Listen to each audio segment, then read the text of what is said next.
Spring is upon us and you want to learn to draw daffodils. Obviously, that's what's coming up in today's YouTube tutorial. Hey friends, what's up? Welcome back. My name is Shayda Campbell and around here we make art and it's fun, not scary. And today I'm going to show you quickly and simply how to draw a daffodil. We're gonna jump right in, but before we get started, I just want to let you know that there is a worksheet to go along with today's video. It's an illustration worksheet. If you need that little bit of extra guidance, I highly recommend, and you can find that at patreon.com/Shayda Campbell. The spring is finally here. Even in Canada, it kind of feels like spring. So I'm working in a little sketchbook today. I've got a mechanical pencil, an eraser. If you watch these videos, I like to brush my eraser dust away with a mop brush. And then I've got a couple fine liners. I like the mulatto black liners, also linked, and you want one with a larger nib size and one with a smaller nib size. Okay, so I'm using a 0.9 millimeter and a 0.3 millimeter, 0.9 for the contour drawing and the smaller one for the shading. And I always start my illustrations with a guide. You do not have to sit down to the blank page and just, get it right away. Start with that guide. You don't just have to start drawing some amazing flower. So here is the circle for my first daffodil. And then we'll put another one right beside and we'll make them both kind of angled slightly differently. That'll create a really interesting illustration. So this guy, let's make his guide like this oval instead of a circle, and you'll see why in a second. Okay, then we're gonna mark a circle for our center, and then the daffodils have 6 petals. So let's mark lines and give ourselves a guide for those petals. I'm actually going to increase the size of this a little. We're gonna mark that oval for center, and then we put our lines where those petals will go. And there we are. So let's do the daffodil petals. They're kind of big and a little bit diamond shaped. Like they come to a nice point, sort of like so. There, oops, that one maybe was too big. It's sort of like a rounded point on the end. And then for this one, I don't want them to be too perfect because this is an angled flower. So I'm just drawing them sort of like that, leaving a bit of a gap in between some of them because we are viewing this one on more of an angle. It is sort of flat, angled away from the viewer. So that's what we're trying to capture. And we put the oval guide with the lines in there. And then all I did, my little trick was just that I made some of the petals really thin. So it looks like they're kind of angled so far that we can't fully see them. Then the daffodil has that big crazy stamen. It's like drawing a giant nose. It's hard to make it look right, even though it is what it looks like, So, and it is beautiful. And so I'm doing for this one around the circle, I do this wiggly line and then I just sort of go over the circle and there we have it. You can't actually see the stamen. You can't see the full sort of trumpet of it. But for this one, because it is angled, we need to draw it. And so for this one, we're going to draw 2 lines, both facing out, sort of angled out like so, and our curving line across the bottom. And then we're going to do that little shallow oval again. It's just a bit bigger than this one and it's up a bit higher. And from there we will do our curvy wiggly line and there we have it. So there's your stamen. In fact, this one could probably be a bit bigger and we maybe just hint at the idea that there's a little bit, down there that we don't see. You could put the curved line across the bottom. Okay, and then we just need to add some stems, maybe a leaf, and our illustration is really headed in a great direction, and it's headed in a great direction because we started with a guide. All right, let's put the stem for this guy like so, and daffodils have quite a thick stem, and then this one is going to have that bend in it. There we go. I think I want to change that front petal a little bit just to make sure it covers the sepal and the stem. And then I'm actually gonna angle the stem towards the other guy a little bit. There we go, and we can put a nice big wide leaf in here as well. And if you wanted to, you could have one over there or something. You know, it's up to you. You could have one in behind. Have fun, get crazy, okay? And now I'm just gonna lighten this up a little so that when I go over it in pen, it's not just like, oh gosh, we've got so much pen on there. Get rid of the eraser dust and let's get started. I'm using the 0.9 millimeter nib, so it's a little larger. I'm gonna start with the stamen and just try to give myself the most wiggly, broken line. And then I'm doing this sort of barely there circle. And then for the base of the stamen, I'm just doing angled lines to fill in that little area that we're basically just hinting at. Let's go around the petals. Now daffodils have fairly smooth petals, so we don't need to, you know, wiggle. I often recommend wiggling the brush and all this stuff. We don't need to do a whole lot of that, but a little bit I think is a good thing. There we go. And then I'm going to start drawing this one in. Again, I'm starting with that wiggly sort of crooked line for the top of the stamen. Go over the oval of it, and then those angled lines coming down to that little curved base. And then we do our petal, and then we do like a thin petal over here and a barely seen back petal or two. And there we go, making this one a bit thinner. So there you have it, this daffodil with that big, amazing, beautiful stamen, the petals, and then we want thick stems, big angled sepal there, and another thick stem. And I want this leaf to kind of connect with the stem, and then this leaf as well. It's kind of connected, but kind of not, which is fine. Okay, and then maybe we just do a few lines on the petal base. I like to just have some lines that kind of shoot out from the middle of the flower, and they move, or they are shaped with the sort of shape and angle of the petal. And there we go.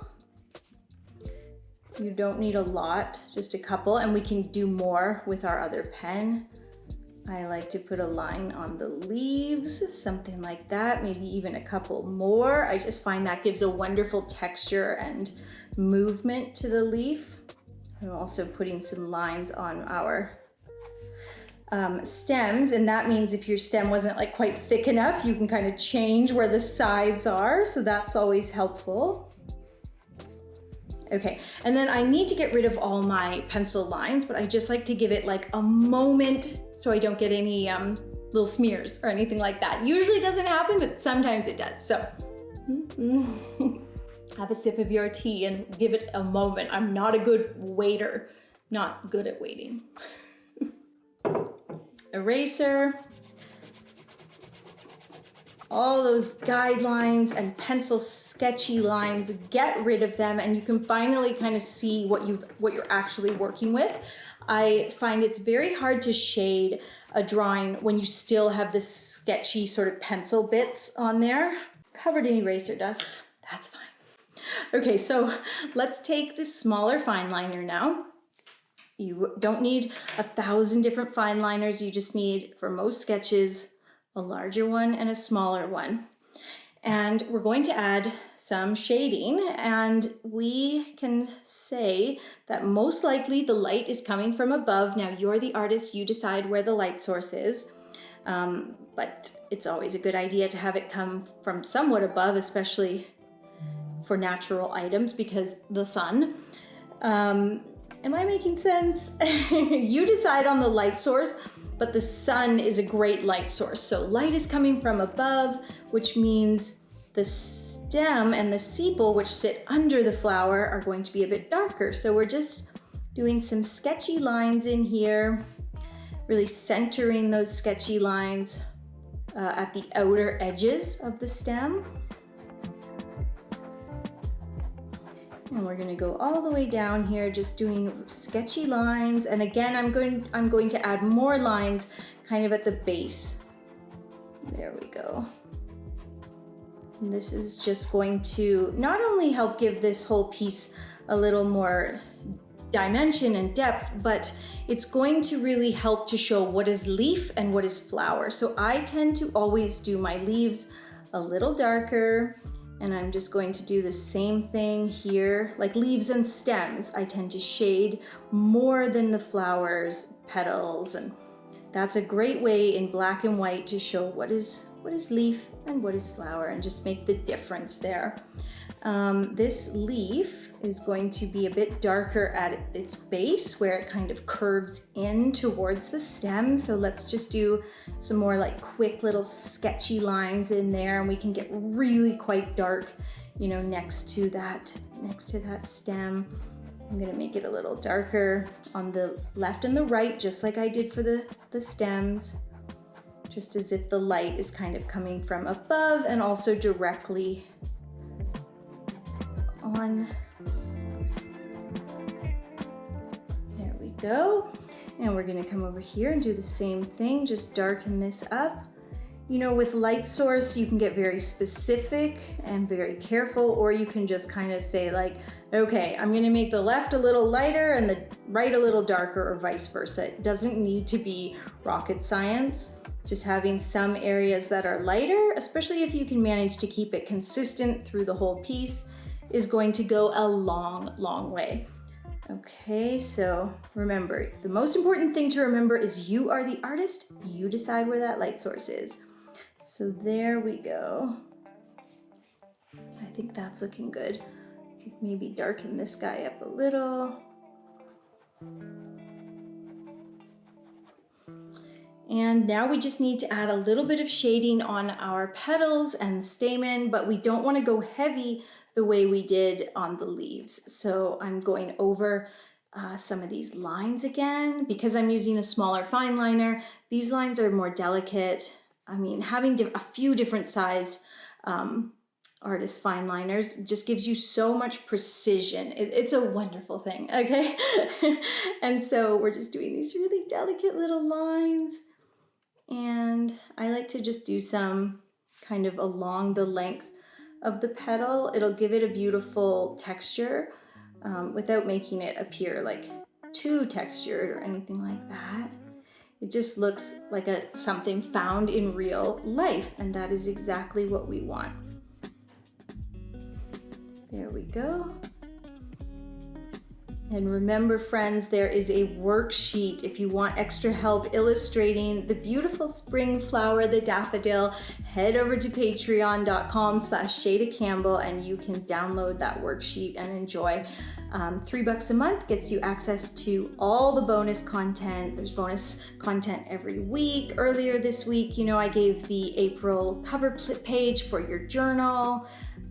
Last weekend there was a bonus video, and when you sign up you get access to all the backlog of content as well. Okay, there we go. I think these are looking pretty good. I don't want to overdo it, and what we need to do now is just simply shade the stamen, and then we're done. Now these are orange, whereas the flower would be yellow, or these are like dark yellow when the flower would be white, so I do want them to appear a bit darker. And I'm just doing those angled lines with my smaller fine liner. I think that looks good. Maybe darken up where the stamen meets the petal a little. There we go. And then for the top of the stamen, I want to do little lines that fan out like the spokes on a wheel, so that they kind of help define the shape of the overall stamen. So lots of little lines. And then here I need to repeat the angled lines that are below. So same angle. And you can make them a little bit denser and darker. The tighter the lines, the closer they are together, the darker the shading will appear. And if you're like, ooh, these are all good tips. This is all hitting me like bam, bam, bam. I do have a floral illustration e-course. You can find that at shaydacampbellcourses.com. Treat yourself to a little bit more of an in-depth learning experience. It's a nice experience where we're going slowly and I'm taking you through like all of my tips and tricks. So just something to think about. Find that at shaydacampbellcourses.com. Coloring in that stamen as well. And there we have it. The daffodil.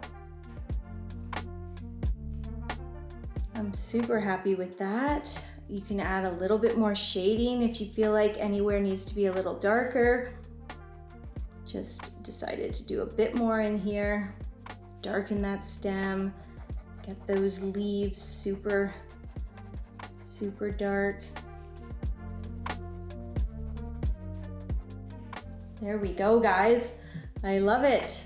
I'm so pleased. This was a simple little illustration, but I think we got a good bang for our buck here. We talked about perspective and creating a guide, and we drew 2 flowers, and they're both on a different angle. So the whole piece has a nice, like an interest factor. It's not just 2 like bam, daffodils, you know.